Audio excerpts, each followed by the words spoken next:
Here's the deal. You need to have a mission in life, okay? You need to be working on something great. You need to have serious fucking goals. A lot of that stuff's covered on my site. However, at any moment in time, you gotta have this in the back of your head.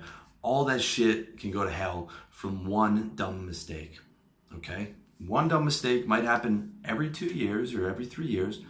There's a situation where you could end up in jail or have something catastrophic happen that can fuck up your whole life, all right? So you gotta be on guard for that to make sure that that doesn't happen. I'm gonna give you the breakdown of how to do that, starting with 3 different categories. What not to fuck up: women, men, and police, okay? Of the 3, the biggest one is women, all right? That's the biggest area that you gotta watch out for. More guys have been fucked up in their 20s by women than almost anything else, okay? The first one is don't date toxic women. By toxic women, I mean crazy girls. Girls who are, who can get violent. Girls who do a lot of drugs. Girls who file false police reports against you, or slash the tires in your car, or show up at your job. Avoid these women like the plague. There is nothing good that can come out of it. They are troubled, and that trouble will be released on you with mathematical precision. There is nothing you can do to help someone like that. You're not a therapist. No matter how hot she is, okay? Seen this happen. Avoid toxic women like the plague. Do not date toxic women. Don't even hook up with these girls if you can. And stay away. Number 2, don't fuck taken women. Girls with boyfriends, especially girls with husbands, okay? First of all, karma. Karma is, it's not a nice thing to do. I've done it. At one point in time, I didn't really care. Nowadays, I care. I would feel guilty. I would think this could be a reader of mine. And at the end of the day, I don't want to do something to someone else that I wouldn't want done to me. And I would not want someone fucking my girlfriend. So that's the first angle. The second angle is you don't know what a guy is capable of if he catches you with his girl. And nowadays, it's even easier to get caught than ever. Okay, you've got Facebook, you've got Tinder, you've got all the apps, and all he has to do is go on the girl's phone and find you, and maybe find the first message where you first message her the directions to your house or whatever. And bad news for you. I had a friend of mine who got a message a few months ago from a girl's husband. Okay, and he found the guy on Facebook, and I'm like, dude, he probably could find your address, because he has the messages from her, and this guy's asking, did you have sex with my wife? Right? Serious shit. This is especially true if you live in like a small to a mid-sized town. Okay, I moved from Toronto to Chiang Mai in Thailand, and it is a much smaller sized town than Toronto. I run into girls that I've hooked up with all the time. Okay, I don't particularly like that. There's also, a relatively smaller dating pool, and there's a smaller, if you're an expat, you stand out a lot more. Okay, so be very fucking careful. Stay away from anyone who's taken, especially if it's a small town, because even if you think that guy looks like a nice guy, if he, guys go crazy when they find out that someone else is fucking their girlfriend or their wife. And also, it's not a nice thing to do, but that will get you fucked up, okay? Or it can get you fucked up. Number 3, don't take home drunk girls or girls who are fucked up on drugs, all right? This should go without saying, but I've seen, over the years in clubs or whatever, so many guys putting like a super drunk girl in a taxi or whatever. Okay, this is a bad situation. The girl wakes up in a stranger's house the next day. She doesn't know what happened. Okay, she completely forgot about what happened the other night. This could be a bad situation, especially if you are a dick to her in the morning or whatever, or you kick her out in the middle of the night and you're not being respectful. This could be a bad situation for you. And in this day and age, you really need consent to be clear, okay?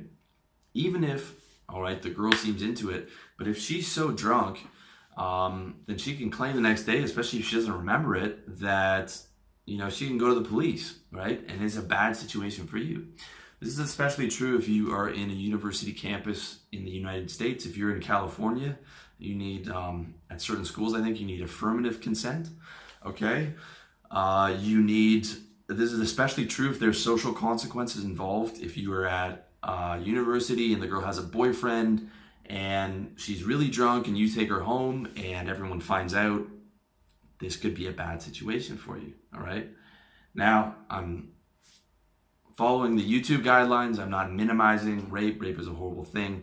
I'm just talking about do not fuck girls who are, or take home girls who are drunk or on drugs.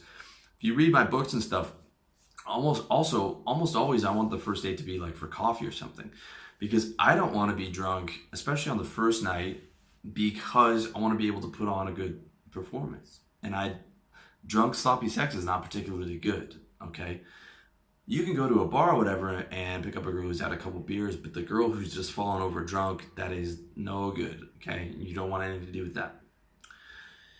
Number 4, this is the most important, if not the second most important, is don't get a girl pregnant.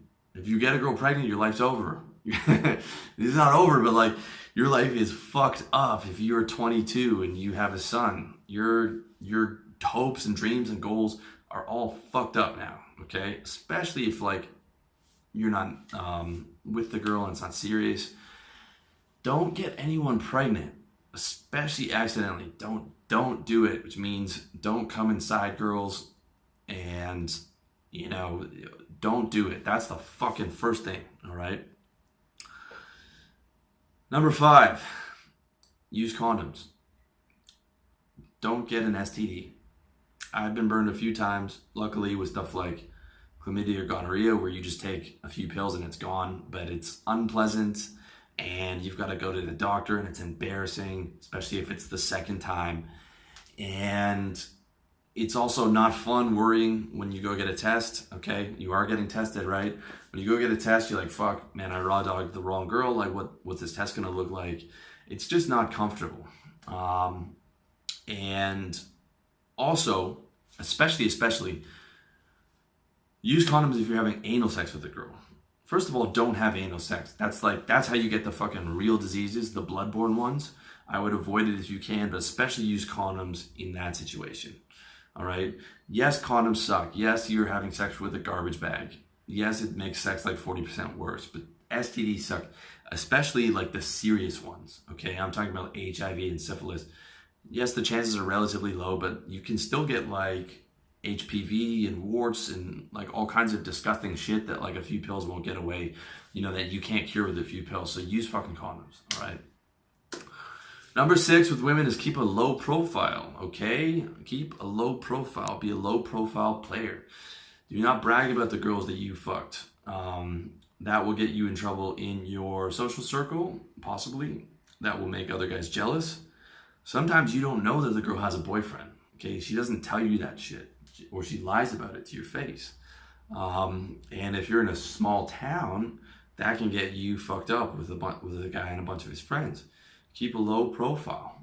When I came out to Chiang Mai, after the first 6 months, I just took I had Facebook just to keep up with friends out here or friends back home. Like, I hate Facebook, but since I'm an expat now, I needed it for traveling. I just took everyone off my Facebook. No one needs to know what I'm doing. Okay, I'm not fucking taking women, but who knows if that girl's lying about a boyfriend or whatever. And I just don't need people knowing about my fucking business. All right. I don't need anybody to know about my business. It's just a smart thing to do, especially if you're in a smaller to mid-sized town.